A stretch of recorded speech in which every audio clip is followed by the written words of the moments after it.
اپنی جیب خاص سے بفضلہ تعالیٰ اس مدرسے کو لاکھوں روپیہ الحمدللہ پیش فرماتے ہیں. زمین بھی شاید حضرت کی ہے. سبحان اللہ. بہت احسان کیا اللہ نے نگلا والوں پر, چاہے وہ مانے نہ مانے, مگر آج نہیں مانیں گے کل مانیں گے, کل نہیں مانیں گے وہاں مانیں گے, یہاں نہیں مانیں گے وہاں مانیں گے, قبر میں مانیں گے, حشر میں مانیں گے.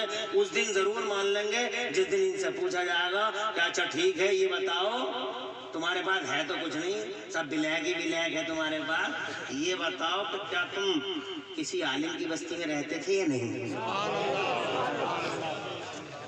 توجہ ہے. اس دن یہ سوال ہوگا جب لائن ادھر کو جا رہی ہوگی, دو لائنیں ہوں گی, ایک black and white, white line اور بلیک لائن. تو بلیک لائن میں کھڑا ہے, اس سے پوچھا جائے گا اللہ کی رحمت بے پایا رحمت ہے جناب بھلا, اس سے یہ پوچھا جائے گا کہ یہ بتاؤ کہ تم جس بستی میں رہتے تھے اس میں کوئی بامل عالم دین رہتا تھا یا نہیں رہتا تھا؟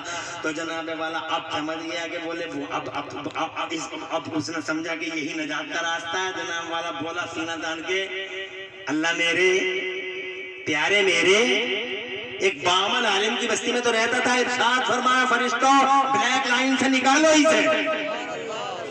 ہم نے اسے صرف اس لیے معاف کر دیا کہ جس بستی میں یہ رہتا تھا اس میں ایک بامل عالم دین رہتا تھا. آج نہیں مانو گے کل مانو گے, کل نہیں مانو گے پرسوں کو مان لو گے, یا نہیں مانو گے وہ مانو گے, ماننا پڑے گا. تو خدا کی قسم اللہ تعالیٰ ایسے بامل عالموں کا سایہ دیر تک رکھے. حضرت میں یہ کہنا چاہتا تھا کہ آیا وہ غار ہیرا والی بات, قرآن اترتا ہے اب, قرآن پرانا ہے, قرآن 1400 سال پرانا نہیں, قرآن جناب والا قدیم ہے, قرآن قدیم ہے, وہ اللہ کا کلام ہے. جیسے اللہ قدیم ہے ویسے ہی قرآن قدیم ہے. قرآن کلام خدا اللہ کی صفت ہے. جب سے اللہ ہے تب سے قرآن ہے, جب سے اللہ ہے تب سے اللہ کا کلام ہے.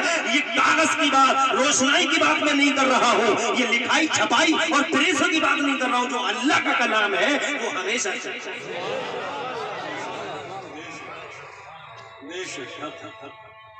اذان ہو رہی ہے, غور سے سن لو.